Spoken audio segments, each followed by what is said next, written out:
ప్రియమైనటువంటి సంఘమా, మరొకసారి సజీవుడైన యేసు నామములో మీకు దైవాశీస్సులు తెలుపుచున్నాను. ఈరోజు చదవబడిన లేఖనాలను ఆధారం చేసుకొని సుంకరి ప్రార్థన అనే అంశాన్ని ఈ మధ్య ధ్యానించుటకు ఇష్టపడుతున్నాను.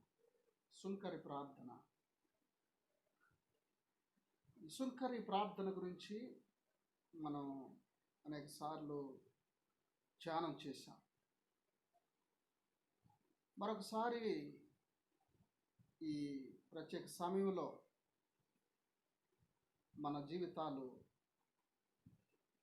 దేవుని వాక్యపు వెలుగులో మనం పరిశీలన చేసుకోవటానికి ఈ వాక్యం మనకు సహాయపడాలని నేను ఎంతగానో ఆశపడుతూ ఉన్నాను.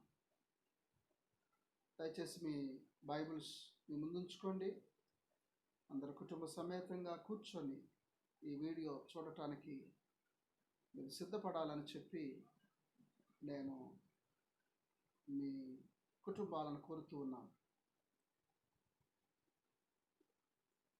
ప్రియులారా, సుంకపు గుత్తదారుడు రోమా ప్రభుత్వపు పక్షముగా పన్ను వసూలు చేయు గుత్తదారుడు అని చెప్పి ఈ సుంకరులను పిలుస్తూ ఉంటారు. వీరు నియమింపబడిన పన్ను కన్నా ఎక్కువ పన్ను వసూలు చేసి అన్యాయపు సంపాదనను ఆర్జించే ఒక ప్రత్యేకమైనటువంటి డ్యూటీ వీరిది. ఇంకా చెప్పాలంటే ప్రజలు ఈ సుంకరులను అసహ్యించుకుంటారు. కారణం ఏంటంటే ప్రజలను కష్టాల పాలు చేయటానికి వారు వెనుకాడరు. అందుకేనేమో యేసు ప్రభు కాలంలో యూదులలో సుంకరులైనటువంటి వారిని సమాజ మందిరంలోనికి అనుమతించేవారు కాదు అని చెప్పి నేను మీకు జ్ఞాపకం చేస్తున్నాను. అలాగే సుంకరులు పాపులు అనే ప్రత్యేకమైనటువంటి ఒక సామెత కూడా ఆనాటి సమాజంలో ఉన్నట్లుగా మనం చూస్తున్నాం. మత్తయి సువార్త 9వ అధ్యాయం 10వ వచనంలో మనం చూసినట్లయితే ఇక్కడ ఇంటిలో భోజనమునకు యేసు కూర్చుండగా ఇదిగో సుంకరులను పాపులను అనేకులు వచ్చి ఆయన శిష్యుల యొద్ద కూర్చుండిరి అనే వాక్యం మనం చూస్తాం. నేను ఎందుకు ఈ వాక్యాన్ని చదివానంటే మన రక్షకుడైనటువంటి యేసు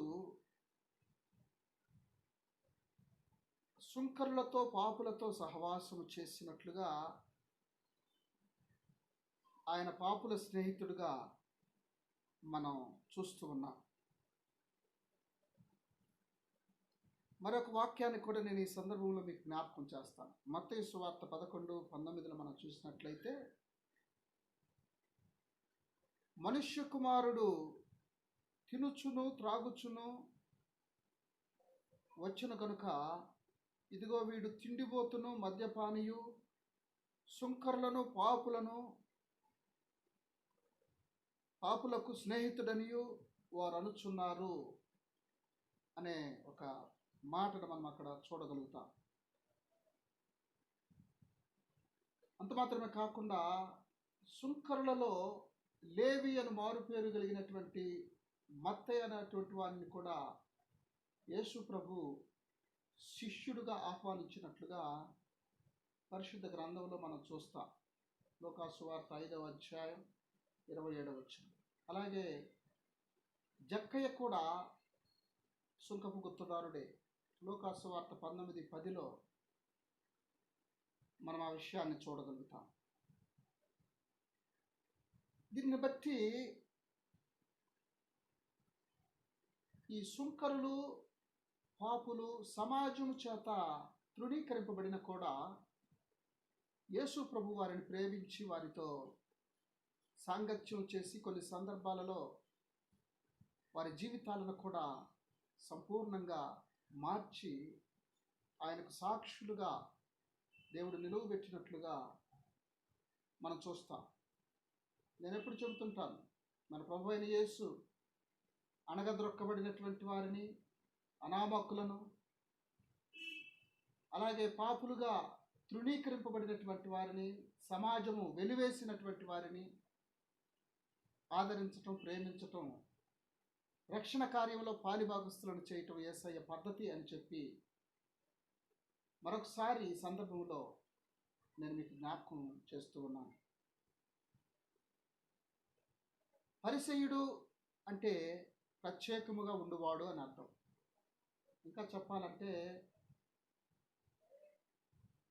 వేషధారణ, పరిసయ్యుని ప్రస్తావన రాగానే వేషధారణ జ్ఞాపకం వస్తుందని కూడా నేను మీకు జ్ఞాపకం చేస్తున్నాను. ఎందుకంటే యేసు ప్రభు వీరిని గురించి పదే పదే విమర్శించడం కూడా మనం చూస్తాం. సున్నము కొట్టిన సమాధులను పోలి ఉన్నారు, అవి వెలుపట శృంగారముగా అగపడును గాని లోపల చచ్చిన వాని ఎముకలతో సమస్త కల్మషముతోనూ నిండి ఉన్నవి అని చెప్పి ఈ పరిసయ్యులను, సుంకరులను గురించి యేసు ప్రభు మాట్లాడినట్లుగా మనం చూస్తాం. ఈ పరిసయ్యులు మతనిష్ట కలిగినటువంటి వారు, సనాతన భావాలు కలిగినటువంటి మత శాఖ. వీరు క్రిందటి తరము నుండి సంక్రమించినటువంటి సాంప్రదాయాలను చాలా పట్టుదలగా, లేకపోతే ఖచ్చితంగా వారు ఆచరించడానికి పూనుకునేవారు. మోషే ధర్మశాస్త్రాన్ని నొక్కి చెబుతూ దాన్ని పొల్లుపోకుండా ఆచరించాలి అని చెప్పి వీరి యొక్క ఉద్దేశం. యేసు ప్రభు విరోధులలో ఎక్కువ మంది పరిసయ్యులే. యేసు ప్రభు విరోధులలో ముఖ్యులు వీరే అని చెప్పటానికి అనేక ఉదాహరణలు పరిశుద్ధ గ్రంథంలో మనం చూస్తాం.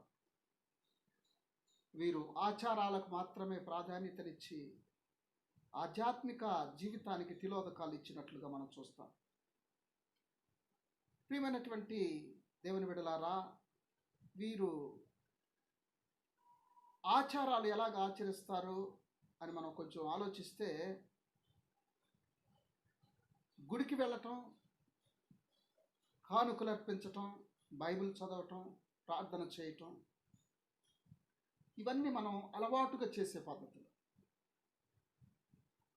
క్రైస్తవుడు అనగానే గుడికి వెళ్తాడు, పరిశుద్ధ దినాన కానుకలు అర్పిస్తాడు, బైబిల్ చదువుతాడు, ప్రార్థన చేస్తాడు. ఇవి తప్పకుండా క్రైస్తవుడు అనేవాడు ఆచరించాలి అని చెప్పి ఒక ఆచారంగా దీనిని చేయటానికి క్రైస్తవుడు వాటి విషయంలో శ్రద్ధ కలిగి ఉంటాడు. అయితే వీటిని మించి ఆధ్యాత్మిక జీవిత విధానం, అంటే యేసుక్రీస్తు శిష్యులుగా అలవర్చుకోవలసినటువంటి ఒక నూతన మాదిరి, అంటే ట్రూ క్రిస్టియన్ స్పిరిచువాలిటీ, అది లోపించినప్పుడు ఆచారాలకు ప్రాధాన్యత ఉండదు, ఆచారాలకు విలువ ఉండదు, ఆచారాలు నిస్సారమైపోతాయి. ఒక వ్యక్తి క్రీస్తు సారూప్యములోనికి ఎదగటం చాలా ముఖ్యం. యేసుప్రభు నన్ను వెంబడించండి అని చెప్పాడు అంటే ఆయన వెనక నడవటం మాత్రమే కాదు, ఆయనను పోలి నడుచుకోవటం. ఒక మాటలో చెప్పాలంటే క్రీస్తు యేసునకు కలిగిన మనస్సు మనం కలిగి ఉండటం, క్రీస్తు నీతిలోనికి మనం రూపాంతరం చెందటం. ఒక మాటలో చెప్పాలంటే క్రీస్తులాగా ప్రవర్తించే వ్యక్తి మాత్రమే నిజమైన క్రైస్తవుడు. ఈ వ్యక్తి ఎప్పుడు కూడా ఆచారాలకు మాత్రమే ప్రాధాన్యతనియ్యడు. ఆత్మీయ జీవితాన్ని గూర్చినటువంటి ఆసక్తి కలిగి ఉంటాడని చెప్పి నేను మీకు జ్ఞాపకం చేస్తున్నాను. ఇలాంటి వారు తమకు మాత్రమే కాదు, తమ కుటుంబానికి, తమ సంఘానికి, సమాజానికి, దేశానికి కూడా ఎంతో ఆశీర్వాదకరంగా ఉంటారని చెప్పి నేను మీకు జ్ఞాపకం చేస్తున్నాను. అలా కాకుండా ఆచారాలకు ప్రాధాన్యతనిస్తూ ఆధ్యాత్మికంగా చచ్చిన స్థితిలో ఉండటం నేటి క్రైస్తవ్యంలో పరిపాటి అయిపోయింది. ఆచారాలు ఆచరిస్తుంటారు, రెగ్యులర్గా చర్చ్కి వస్తుంటారు, ప్రార్థన చాలా చక్కగా చేస్తారు, కానుకలు చాలా గొప్పగా సమర్పిస్తారు. ఇవన్నీ చాలా బాగా గొప్పగా చేస్తారు. కానీ ఎదుటి వ్యక్తిని ప్రేమించటం కానీ, గౌరవించటం కానీ, యోగ్యునిగా భావించటం కానీ, పాప క్షమాపణను గూర్చినటువంటి ఆశ కానీ, దైవ ప్రేమను అర్థం చేసుకోవటం కానీ, విశ్వాసం కలిగి ఉండటం కానీ, ఇవన్నీ ఈరోజు క్రైస్తవ విశ్వాసిలో లోపిస్తూ ఉన్నాయి. అందుచేత క్రైస్తవుడు నామకార్థపు క్రైస్తవుడుగానే మిగిలిపోతున్నాడు. అంతరంగం చాలా దౌర్భాగ్యంగా ఉంటుంది. అంతరంగ పరిశీలన అనేది అసలు జరగదు. నేను చెప్తున్నాను, ఎన్నిసార్లు మనం గుడికి వెళ్ళినా, ఎన్నిసార్లు పెద్ద పెద్ద మొత్తాలలో కానుకలు అర్పించినా, ఎంత లోతుగా బైబిల్ చదివినా, ఎంత సౌందర్యవంతంగా ప్రార్థన చేసినా, వీటితో పాటు ఆత్మీయ సంస్కరణ, ఆత్మలో కపటం లేనితనం, ఆత్మలో ప్రభువుని పోలినటువంటి అత్యున్నతమైనటువంటి సుగుణాలను ధరించకుండా క్రీస్తుకు నిజమైనటువంటి శిష్యుడిగా, క్రీస్తుని ఈ లోకానికి మాదిరిగా చూపగలిగినటువంటి విశ్వాసిగా ఒక వ్యక్తి ముందుకు సాగలేడని చెప్పి, దేవుని వలన అలాంటి వ్యక్తులు వారి జీవితాలు ఆమోదం పొందవని చెప్పి నేను ఈ సమయంలో జ్ఞాపకం చేస్తున్నా. ప్రియమైనటువంటి దేవుని బిడ్డలారా, ఈరోజు మనం దేవుడు నన్ను అంగీకరించాడు, నేను నీతిమంతుడిగా తీర్చబడ్డాను అని చెప్పి సంతోషించే మనమందరం కూడా ఈ ఉపమానాన్ని జాగ్రత్తగా మనం గమనించగలిగితే మనకు దీవెన అని చెప్పి నేను కోరుతూ ఉన్నాను. వాస్తవానికి ప్రభువు తామే నీతిమంతులమని ఇతరులను తృణీకరించు వారికే ఈ ఉపమానాన్ని బోధించినట్లుగా కూడా మనం గమనించాలి. ప్రార్థన చేయుటకు ఇద్దరు మనుష్యులు దేవాలయమునకు వెళ్ళారు. ఇద్దరు మనుష్యులను గురించి ఇక్కడ ప్రభువు ఉపమానం చెబుతున్నారు. సుంకరుని గురించి యేసు ప్రభు డిక్లేర్ చేశాడు. ఏమనంటే, ఇతడు నీతిమంతుడుగా తీర్చబడ్డాడని. ఇతడు నీతిమంతుడు అన్నాడు. ప్రియులారా, నీతిమంతుడంటే పాపము లేనివాడు కాదు, పాపం చేయనివాడు కూడా కాదు. నీతిమంతుడంటే ఎవరంటే పాపములకు ప్రాయశ్చిత్తము పొందినటువంటి వాడు, ఆత్మలో కపటము లేనటువంటి వాడు, పాపములకు దైవ సన్నిధిలో పశ్చాత్తాప హృదయములో ప్రలాపించేవాడు, నిజమైన పాప క్షమాపణ పొందినవాడు, వాడే నిజమైన నీతిమంతుడు. కె. విల్సన్ 380వ పాటలో చక్కగా రాశాడు. ప్రార్థన వినుడి పావనుడా, ప్రార్థన మాకు నేర్పుమయ్యా అంటూ, పరమదేవుడావని తెలిసి కరములెత్తి జంటక మోడ్చి శిరమును వంచి సరిగను వేడిన శుంకరి ప్రార్థన నేర్పుమయ్యా. ప్రార్థన వినుడి పావనుడా, ప్రార్థన మాకు నేర్పుమయ్యా. శుంకరి ప్రార్థన నాకు నేర్పించమని మనం అడగాల్సినటువంటి వారమై ఉన్నామని నేను జ్ఞాపకం చేస్తున్నాను. ఎప్పుడైతే మనం పాపములకు ప్రాయశ్చిత్తం పొందిన వారుగా ఆత్మలో నిజమైన పశ్చాత్తాపం పెళ్ళుబుకినప్పుడు నీవు నేను బ్రతికి ఉండగానే దేవుని చేత నీతిమంతుడుగా తీర్చబడతాం, చనిపోయిన తర్వాత కాదని చెప్పి నేను ఇప్పుడే జ్ఞాపకం చేస్తున్నాను. మనం బ్రతికి ఉండగానే ప్రభు నీతిమంతుడని చెప్పి మనల్ని డిక్లేర్ చేస్తాడు. ఆనాడు శుంకరికి పరిచయునికి తీర్చినటువంటి తీర్పు ఈరోజు మనకు కూడా ఆయన తీరుస్తాడని చెప్పి నేను మీకు జ్ఞాపకం చేస్తున్నాను.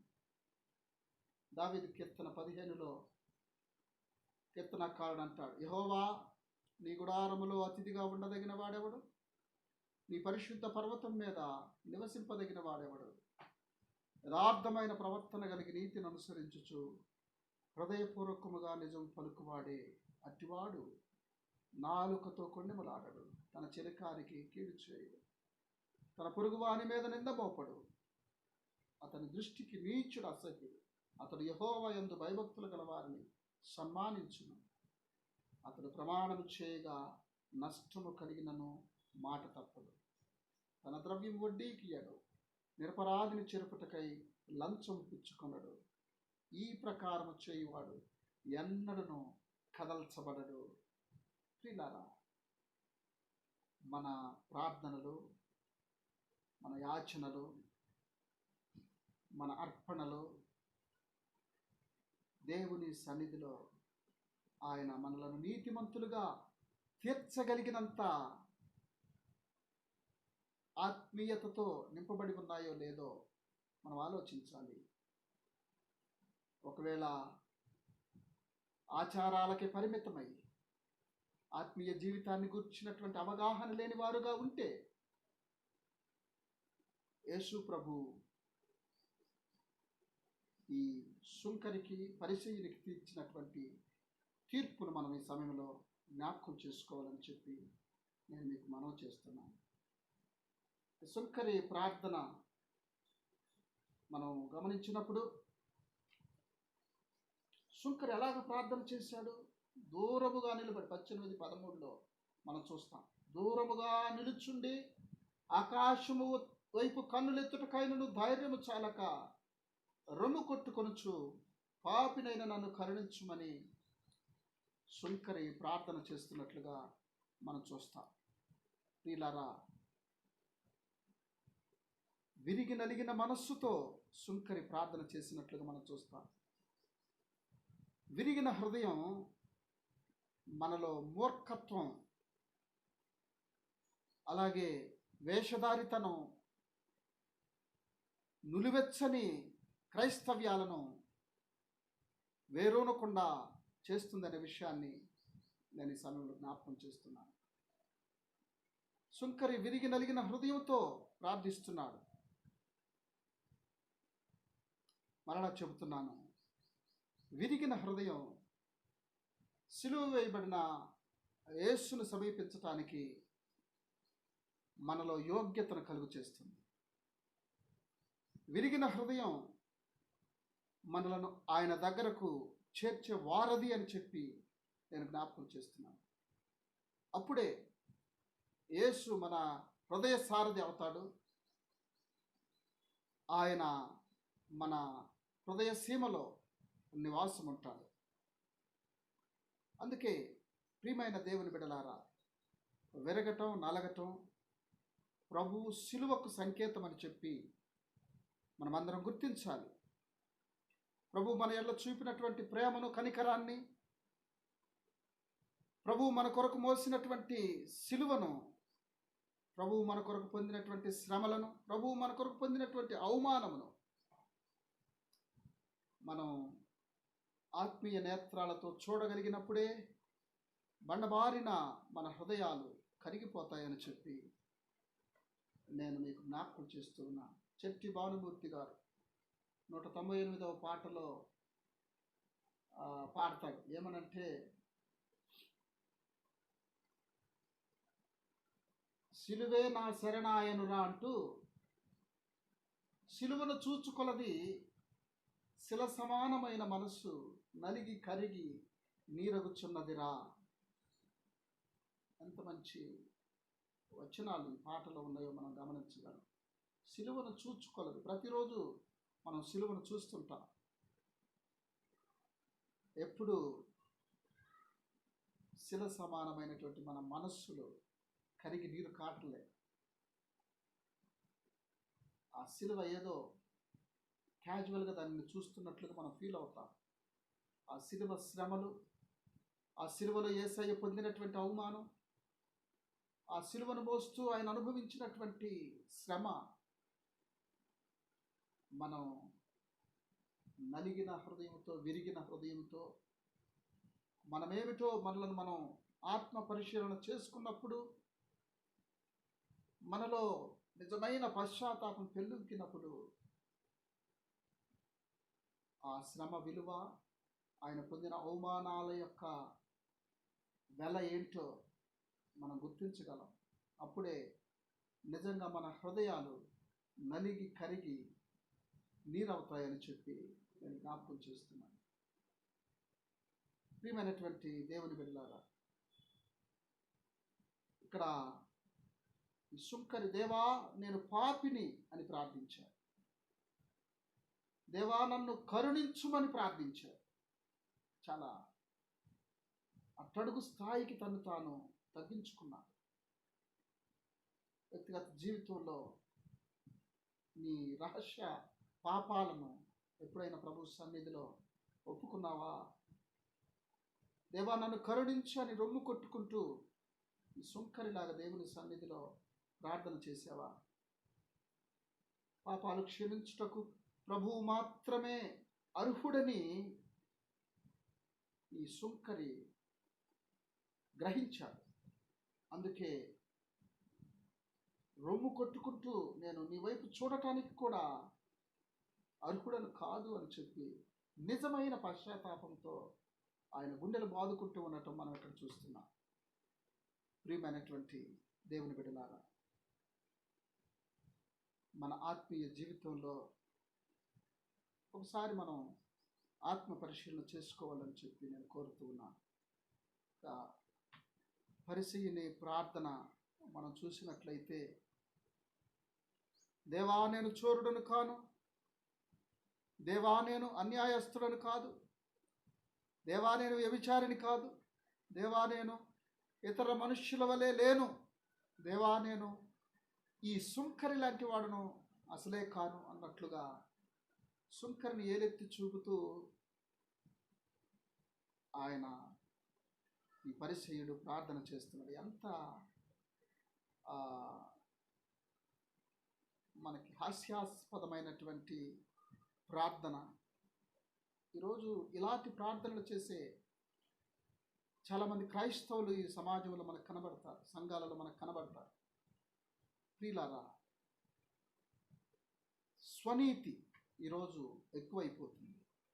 తనను తానే నీతిమంతులుగా భావించుకోవటం, దేవుడు డిక్లేర్ చేయకుండా, దేవుడు అంగీకరించకుండా, దేవుడు మన ఆత్మీయ స్థితిని చూసి ప్రశంసించకుండా నన్ను నేను ప్రశంసించుకోవటం, నన్ను నేనే నీతిమంతుడని భావించటం, నేను ఆత్మీయ జీవితంలో చాలా బలవంతుడిని అనుకోవటం, ఇది స్వనీతిని మనకు జ్ఞాపకం చేసే అనుభవం అని చెప్పి సమయంలో మనం గ్రహించాలి. ప్రియులారా, ఇక్కడ ఈ పరిసయ్యుడు సుంకరిని ఏలెత్తి చూపుతూ ఉన్నాడు. దేవా నేను ఈ సుంకరి లాంటి వాడను కాను. ఇది ఇంకా దౌర్భాగ్యమైనటువంటి పరిస్థితి. ఈ పరిచయలో మనం చూస్తూ ఉన్నాం. అంటే ఈ పరిసయుడు అనుకుంటున్నాడు తన గురించి దేవునికి ఏమీ తెలియదు అన్నట్లుగా ప్రార్థిస్తున్నాడు.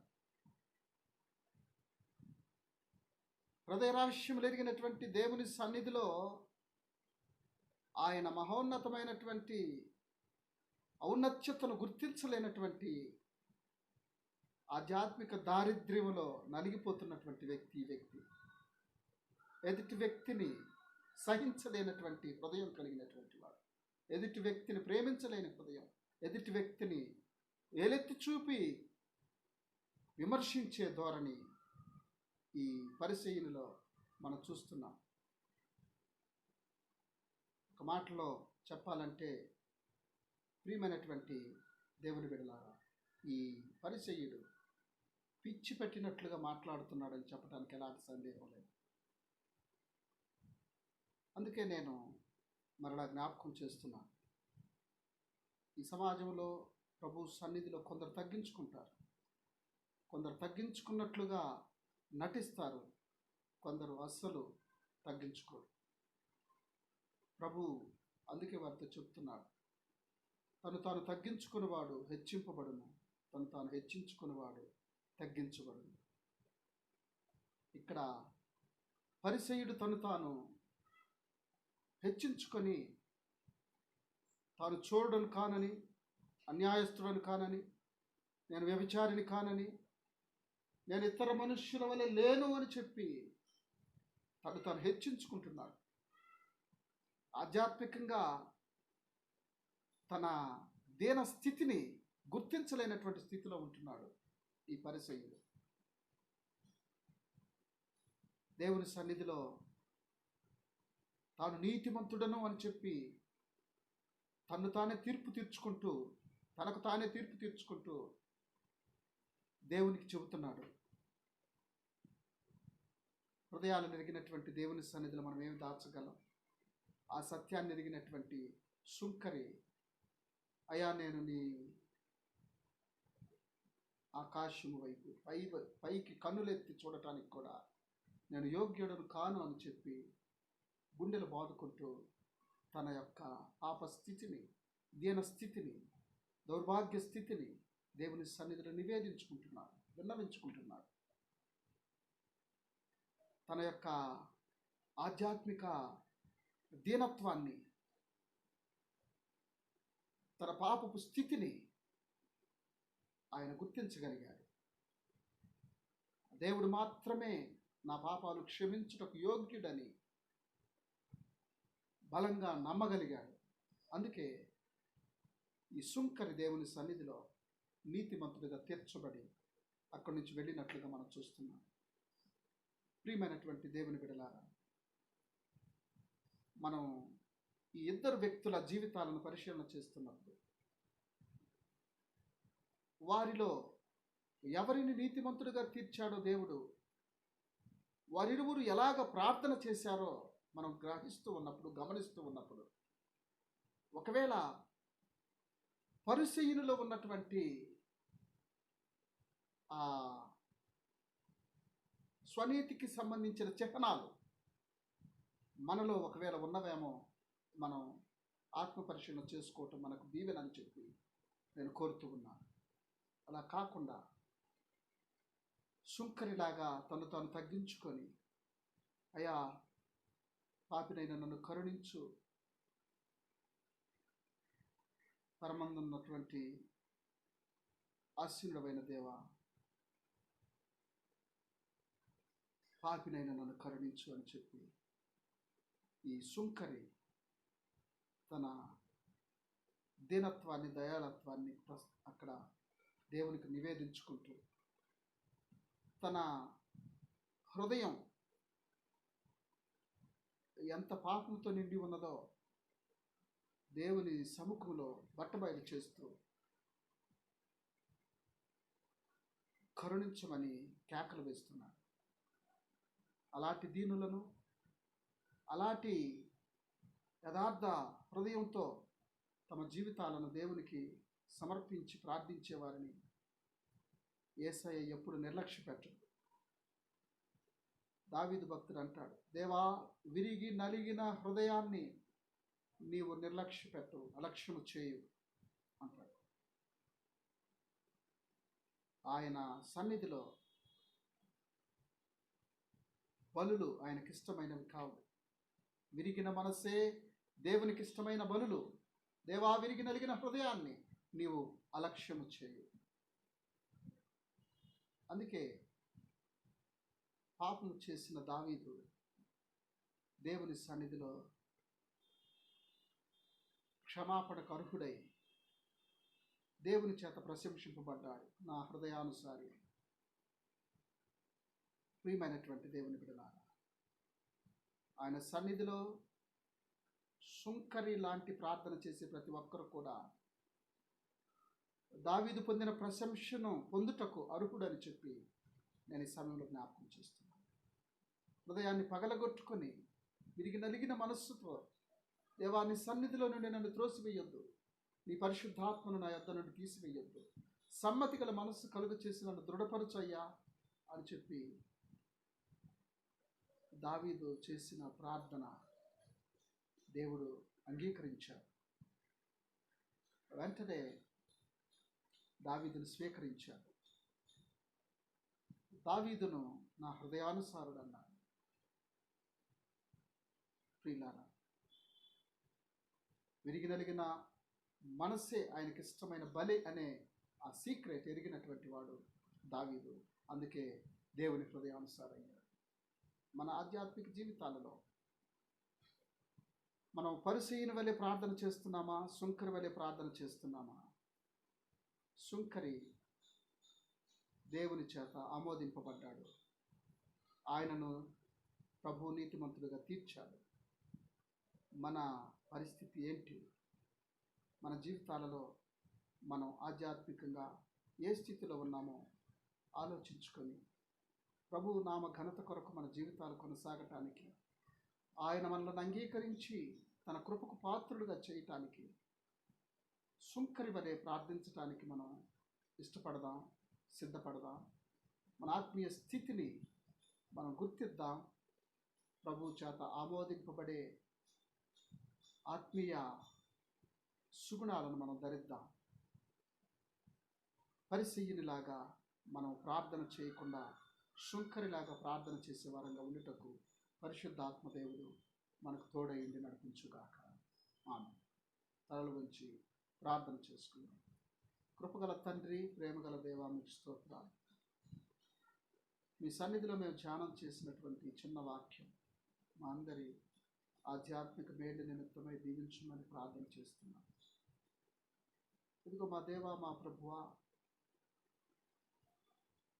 మా ఎడల మీరు చూపుతున్న కృపా కనికరాల కొరకు స్తుతులు. మీ ప్రేమను బట్టి మేము అతిశయిస్తూ మీ పరిశుద్ధ నామాన్ని కనపరుచుచున్నాం. ఈరోజు పరిసయ్యుడు సుంకరిని గురించిన చిన్న ధ్యానంలో మా ఆధ్యాత్మిక జీవితాలు ఎలాగున్నాయో పరిశీలన చేసుకుంటూ, పరిసయ్యునిలాగా కాక సుంకరిలాగా మేము ప్రార్థించే వారముగా, ఆచారాలకు కాకుండా ఆత్మీయ జీవితానికి విలువిచ్చే వారంగా ప్రత్యేకింపబడుటకు సహాయం చేయండి. మా ఆధ్యాత్మిక దారిద్ర్యాన్ని కూడా మేము గుర్తించే వారంగా ఉండటకు సహాయం చేయండి. మేము నీతిమంతులమని నమ్మే ఆ స్వనీతి నుండి మమ్మల్ని తప్పించమని ప్రార్థన చేస్తూ, ఈ వాక్యం మా ఆధ్యాత్మిక జీవితాలకు మేలుకొలుపుని తీసుకొచ్చి సుంకరి వలె మీ సన్నిధిలో ప్రార్థించే కృపను మాకు ప్రసాదించమని మీ దయగల కరుణగల హస్తాలకు మమ్మల్ని అర్పించుకుంటూ మరొకసారి మా సంఘం అంతటిని బట్టి మీకు స్తోత్రాలు చెల్లిస్తాం. యేసు దివ్యనామంలో మిక్కిలి వినయం గడిగి వేడుకొంచున్నాము తండ్రి. ఆమేన్. మన పరమ తండ్రి అయిన దేవుని ప్రేమయు, మన రక్షకుడు విమోచకుడైన యేసుక్రీస్తు వారి కృపయు, మన పరిశుద్ధాత్మ దేవుని అన్యోన్య సహవాసము, సన్నిధి, ప్రేమగల కాపుదల కుడి ఉన్న మనకందరికీ ఆయన సన్నిధిలో సుంకరి వలె ప్రార్థించుటకు సిద్ధపడుతున్న ప్రతి విశ్వాసికి, సార్వత్రిక సంఘాలకు, సకల పరిశుద్ధులకు సదాకాలము తోడైండి నడిపించుగాక. ఆమేన్. ఆమేన్.